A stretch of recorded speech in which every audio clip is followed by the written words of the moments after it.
The Arizona sunset painted the sky in brilliant shades of orange and purple as Lucas Reyes rode his motorcycle down the empty highway.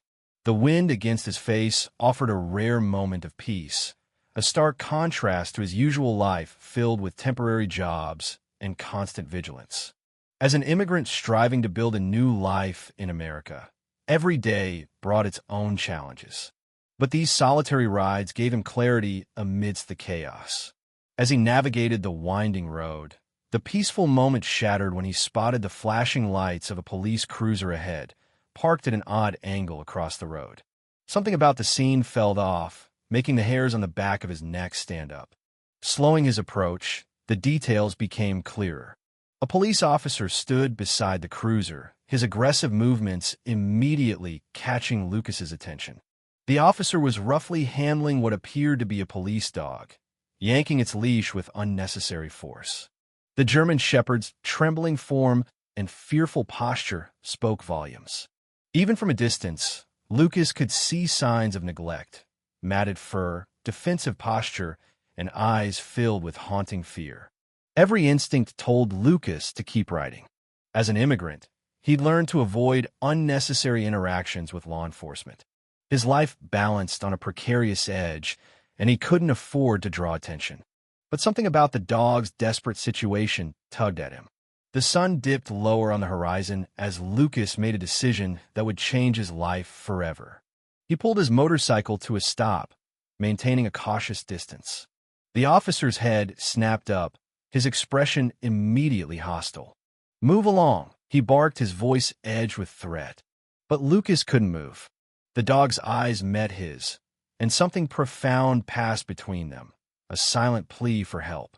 The dog's gaze held intelligence and a depth of emotion that spoke of more than just fear. There was something else there, something hidden. The officer yanked the leash harder, causing the dog to whimper. "I said move along," he repeated, stepping forward, his free hand resting on his belt. Lucas noticed something strange about the officer's uniform, subtle details out of place, but he couldn't quite put his finger on it. Then, in a moment of fate, the dog twisted with sudden strength. The worn leather collar, stretched from rough handling, snapped. Instead of running away, the German shepherd bolted straight toward Lucas. Without thinking, Lucas revved his engine. The dog leaped onto the back of the bike with surprising agility. The officer's furious shouts were drowned out by the roar of the engine as Lucas sped away, heart pounding at what he'd just done. The dog pressed against his back, trembling but steady. In the rearview mirror, Lucas saw the officer scrambling for his cruiser, but Lucas had the advantage. Years of staying under the radar had taught him every backroad in this part of Arizona. As they rode into the deepening twilight, Lucas's mind raced. A secondary collar around the dog's neck bore a code that didn't match any police K-9 format he'd seen. The officer's strange behavior, the odd uniform, the desperate intelligence in the dog's eyes. Nothing about this was normal. The lights of Tucson shimmered ahead. Lucas took a series of sharp turns, ensuring they weren't followed, before pulling into a small apartment complex on the city's outskirts. It wasn't much, but it was a sanctuary for the immigrant community. As Lucas killed the engine, a familiar face approached, Jenna Morales, a young veterinary student who often helped the community's pets. She spotted the trembling German shepherd and didn't hesitate. "Bring him inside," she urged, leading Lucas to her ground floor apartment. Under the soft kitchen light, Jenna gently examined the dog. "He's been through hell," she whispered, noting bruises and malnourishment. "But this isn't just a regular K-9. His training markers are different." Lucas leaned against the counter, the gravity of his actions sinking in. "I couldn't leave him. The way that officer treated him, it wasn't right." Jenna's fingers traced the code on the dog's collar. "This isn't a standard K-9 ID. And look at these muscle patterns. He's been trained for something specialized. Lucas Sight.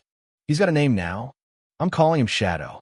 The dog, as if understanding, pressed against Lucas's leg. The trust in that simple gesture tightened his throat. Over the next few hours, Jenna cleaned Shadow's wounds, while Lucas reached out to trusted friends. Word spread quietly through the Immigrant network. If anyone asked about a German Shepherd, no one had seen anything. But questions nagged at Lucas. Who was that officer? What was Shadow trained for? And why was the whole situation steeped in secrecy? Jenna, now fully invested, pulled out her laptop. I've got a friend who works with local shelters. Maybe she can help us decode that caller. Shadow sat alert, his ears twitching at distant noises, his behavior hinting at training far beyond standard canine units. The next morning brought more clarity and more mystery. Jenna's contact found records of 3 German Shepherds, all with advanced training, who'd gone missing in the last 6 months. Their codes matched the format on Shadow's collar. Someone's collecting these dogs, Jenna concluded. But why? Shadow let out a low whine and moved toward the window. Moments later, Lucas spotted 2 unmarked police cars slowly driving past. They're looking for him, Lucas muttered. And maybe me. But Shadow wasn't fixated on the cars. His attention was drawn east toward an old warehouse district. He's trying to tell us something, Jenna observed. Lucas hesitated. Then that's where we're going. The warehouse district was quiet, caught between shifts. They parked several blocks away and approached on foot. Shadow led them through blind spots, his movements purposeful and precise. At the warehouse's edge, Shadow stopped, pawing at a section of wall. Lucas traced his fingers over the surface, finding fresh paint barely covering an etched code, similar to Shadow's collar. Jenna snapped a picture. Coordinates, she murmured. Moments later, headlights appeared. The same officer from the highway incident was prowling the district, searching. This is bigger than we thought, Lucas whispered. Jenna's friend at the county records office, Samantha Lee, confirmed it. This isn't a registered police operation, Samantha said, after digging through files. But whoever they are, they're smart. Everything's disguised as a legitimate K-9 training company, Vanguard Canine Solutions. But their records are too perfect, almost like they're hiding something. Shadow's reaction was immediate when Samantha pulled up photos of Vanguard's properties. He tensed at one image, the same warehouse. They're not just training dogs, Samantha speculated. They're enhancing them. As the puzzle pieces came together, Lucas, Jenna, and Samantha realized Vanguard was running unauthorized experiments, pushing the limits of canine intelligence for covert operations. Shadow wasn't just a police dog. He was a prototype. They gathered evidence. But the closer they got to the truth, the more dangerous it became. Vanguard sent operatives to recover Shadow and silence anyone who knew the truth. Shadow's unique abilities, enhanced by the unethical experiments, became their greatest asset. He guided them through surveillance networks, outwitted pursuers, and led them to secret underground labs beneath the warehouse, where more dogs were held. With Samantha's help, they coordinated with federal investigators. A raid was launched, exposing Vanguard's operation and leading to the recovery of dozens of dogs like Shadow. But the story didn't end there. Months later, a rehabilitation center was established for the enhanced K9s. Jenna became its lead veterinary specialist, working to undo the trauma the dogs had endured. Shadow thrived, becoming a guide for the others. Lucas found a new purpose, working with the center, using his experience to advocate for animal rights and immigrant communities alike. Shadow, once a victim, became a symbol of resilience and hope. And as the Arizona sun set once more, Lucas sat beside Shadow in the center's garden, knowing that sometimes doing the right thing, even when it's dangerous, can change lives forever.